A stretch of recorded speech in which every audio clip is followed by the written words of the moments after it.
What's going on, everybody? This is Ethan. Welcome to day 52 of scaling my AI agency from zero to $100,000. We're currently at $6,000 cash collected. We've been sitting here for way too long, bro. We had a same day sales call today, but it didn't entirely work out how we wanted to, which I'll get to in here in a second. Basically, what I'm going to do, if you're new to this series, I'm going to go over what I did today here, building an agency in the trenches, so you can see what it's actually like to do this shit from start to finish. And then, hopefully you can get some insights and some data sets from my journey. So that way you don't make the same mistakes and you can get some value from someone that's actually doing it. So put this in 2x speed. Let's jump right into the video today. So today's actions, basically what we did is woke up this morning, did a couple errands, got some food for the week, things of that nature, collected some payments, kind of just got things dialed in from like a week perspective, which I was telling you guys about. And then we had a sales call at 1:30 that came in. He booked at like 10 our time. We had that call come in, super qualified, very happy with the call.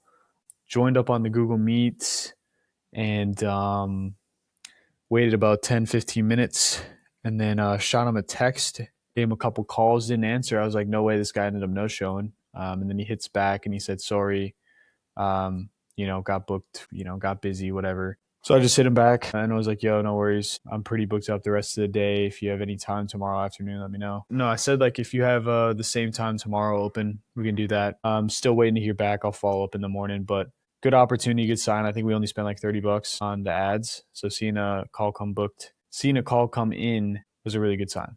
So that was huge. I think we got the ads running on Monday anyway. So that was huge to have done and see a call come through this early, which is a really good sign. So funnels validated in my eyes. So we did prep for that call. So kind of optimized some of our sales processes a little bit from the insight that I got from the 2 previous calls that I did.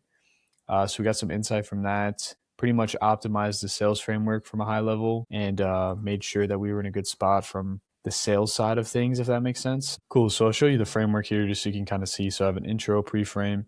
Pre-frame's pretty simple. And then I also take notes on my iPad. And I just get a quick backstory. It's kind of where I just figure out like high-level business information. What does it look like for them in a day-to-day? Typically, they answer a lot of these questions for me, but I do have some sub-questions to follow up if they're kind of stingy with that initial like backstory question.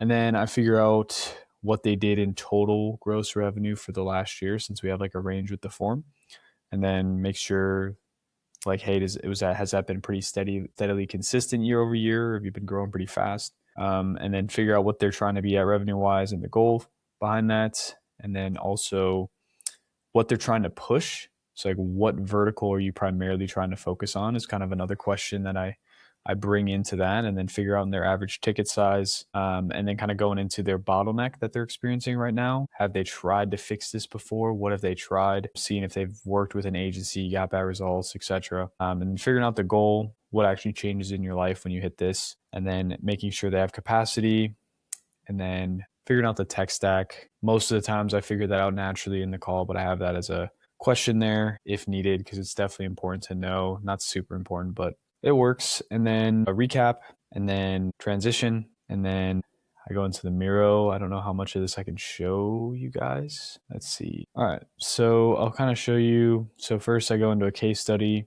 I have a talk track behind that. And then I go over the process from a high level, what it is we do. And I go into the split, so what they're doing versus what we're doing, timeline, and then I go into our model, why we charge, how we charge, and then I go into an expected ROI calculator. I've showed you guys this before. I think this is really a good additive here. So it's simple, just a Facebook ads calculator, figuring out how much they're spending a day, average ticket size, close rate, getting a good base price on what their return could expect to be. And then after that, I do a temp check. So I kind of just say like, yo, man, like, cool, do those. So I say, so if we actually hit these numbers and inject this much revenue into the business over the next 90 days, what does that do for you guys? And then I kind of get a clear to close. So do you have any other questions on how the system works, or are we feeling 100% confident in the process? And then if I don't know which vertical they're trying to push, I ask them kind of if they're looking to really dominate, go all in on something like this, or if they're looking to kind of just test the waters and try one thing for now. And then I go into the pitch. So I kind of anchor at 20K. That's our highest package. So it's like, hey, people that want to go big, our highest packages is 20,000, but that's not the right package for you. You're not trying to push all of that. So the perfect thing for you here would be the silver. And then I go into kind of iterating over what they were using and what I was talking about. Then I pull the price back, and then I go silent. So that's the close. I really like it. I think it's just, it does what it needs to do. It gets the point across. It's not like salesy. It's more consultative and just, I just like it. It's comfortable for me. So very dialed in on the sales sector. Got that in motion today, even though we didn't have the call and it got rescheduled and things came up, which happens in the, cold traffic world. It's okay. We still got value out of the day no matter what. And then content marketing, didn't get into this today. I'm going to get into it tomorrow because I think it is a huge factor in actually seeing success with paid ads, because you got to have that matching brand presence, because a lot of people aren't just going to click on your funnel and book a call. They're going to actually want to go to your page and maybe see what you're all about first. And right now our content on that page isn't niched enough and it's not positioned how it should be. So getting that dialed in, I think, is going to be super, super important, at least on Meta, on Facebook and Instagram, or primarily Instagram, because that's where most of our leads are coming from. I think getting that in place is going to be super important. Kind of did a little founder mastermind today. It's basically just kind of like how Mondays are, right? We had opportunities come up, a little slow, but we got that done. And then I didn't get to the rest of my stuff here. I had a mentorship call tonight with my mentee. He's doing pretty well. Super excited for him. In a good spot. And that was about an hour long. And then we did do a little side quest today. So it was around like 2 or 3 after we got some deep work done in the sales call. Didn't end up actually materializing for me. We kind of got into March Madness a little bit. So we wanted to build out because we have like $200. It says $100 in free bets, but we got like 100 risked right now. So we have $100 in free bets, and it's like, this is the best time to bet on anything. Like, this is literally the best thing you could ever bet on. It's very unpredictable, but there's so many games, so many teams. It's a really, really cool opportunity. So kind of just putting some time into that, because it can definitely turn into money, and using AI to help us optimize the process and just kind of building out a process with it. We've done this in our past, and I'm not trying to jump into a loop here, because I think sports betting is like it's not a profession. The only way you're a professional sports bettor is if you own the software that you're sports betting on and getting people to buy into it, or if you're just an entertainer, or if you're someone that sells picks, which I don't know how people actually still buy picks, but those are kind of the only ways you make money sports betting. You have to be the guy selling the shovels. You're not the guy that's striking gold, because you only strike gold every once in a while. We're kind of just going to see, hey, if we can strike gold, that'd be sweet. Cash in a couple $100, maybe $1,000 just on some good picks, and take it as more fuel, not letting it take up too much of our time. But kind of right now it's just more front end heavy work. On the back end, my brother's kind of spending a little bit of time with this. Very front end heavy stuff though. So really his only job right now is to maintain our current clients' positioning, and then make sure our metrics and numbers are checking out and making any optimizations he needs to, and then doing any expansion on the back end if needed. But right now we don't really have much work to do on the back end, if that makes sense.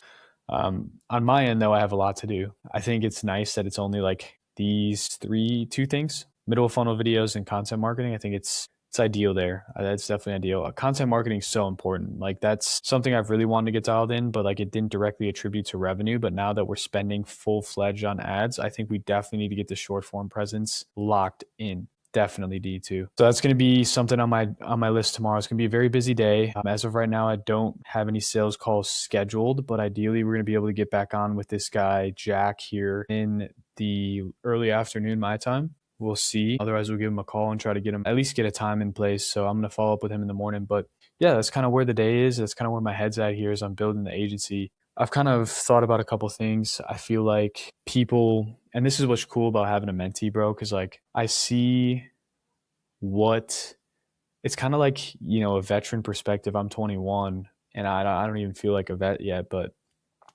when you're menteeing someone that's younger, it's almost like, hey, I can see him in you, in me, right? You know what I mean? It's like because I was really scatterbrained, kind of didn't really know where to go, kind of quickly learned that each path is good.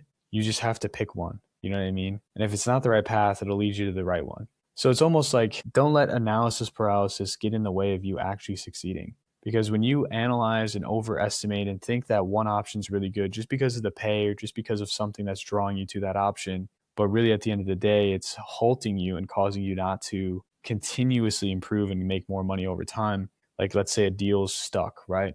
You got to go find other opportunities and get other opportunities on deck to make money. Like I can't sit here and expect for a deal that's worth 10 grand to just close, right? Like I need to sit here and be like, okay, well, they'll get back to me when they get back to me. I'm going to go find other ways to make money right now, right? And you can really only do that until you get proof of concept, because selling something when you already have proof of concept is so much easier than selling something when you have no proof of concept. When you have zero proof of concept, bro, it is literally, I wouldn't say it's impossible to sell something, but it's so much harder. So you just literally have to work for the proof of concept, and ideally start with an offer that you can easily prove, not necessarily with client results. It's more of a tangible thing that you could prove visually, like a website or an app. Definitely something that is worth pursuing. And then once you get that proof of concept, you can actually dive into that and start doing outreach. Because all it takes is one case study. You can drastically inflate what you've been able to do for that person, and just run with it. So yeah, just cool having a mentee. But yeah, it's just kind of some insights I'm taking away from, because I've seen everything. I've kind of experienced a lot when it comes to entrepreneurship, the battle, being in the game for not even that long, but like pretty long time. You see a lot. So that's what I would say there. But yeah, that was today. Those are some insights on my end. So yeah, let's get into tomorrow. So tomorrow we're gonna work the pipeline right away in the morning. Pretty simple. Just get our guys touched that we need to get touched. It sounds a little weird, no homo, but that's what we got to do there. And then client ops. So I'm going to kind of just preface with my bro, kind of get on the same page with the client ops side of things, get that in check. And then middle of funnel videos, we're going to reshoot those. I'm trying to think what I should prioritize more, middle of funnel or content marketing. The reason I want to reshoot the middle of funnel videos, this could be me overthinking it. I think I might go watch back on them. But I think with all the data we've accumulated from the sales calls we've done now, I think it just makes more sense to update the middle of funnel videos so they're more relevant. Still same concepts, still same process, probably the same types of videos, but I think just overall making them more digestible and simpler, and then making them more relevant to our ICP. I think this would take less time than going into content marketing.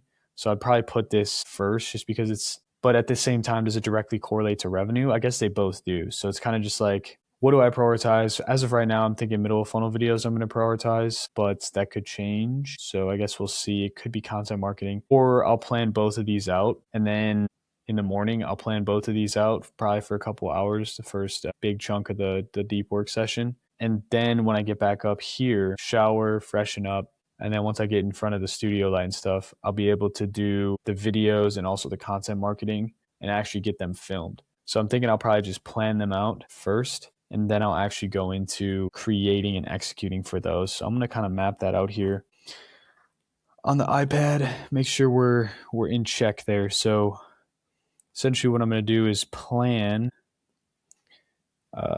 content marketing plus middle of funnel. So basically map everything out, and then I'm going to do record plus produce those. Cool. So that's the better structure for that, because once I'm in front of the camera in a good situation and setting, that's going to be way better. And then yeah, a little mastermind at some point with the bro. We'll see what time that happens. And then a lot of strategy and tracking, just kind of learning, staying up to date with what's going on in the world, what's going on in business, where are the opportunities, kind of just glancing, learning more about this industry, and making sure that we're fluent and we know what we need to do so we can see success here moving forward. Might potentially hop on with Two Awake. We'll see if he wants to jump on a call. We were going to probably go over the front end a little bit more, get into the sales process, and start dialing that stuff in from high levels. That's where we're at, guys. Today was day 52. Hope you enjoyed today's video. If you did, feel free to like, subscribe to follow the journey from $0 to $100,000. Leave a comment down below if you have any thoughts, questions, or advice for me. I'd love to hear from you. And then also DM me on Instagram if you want to connect.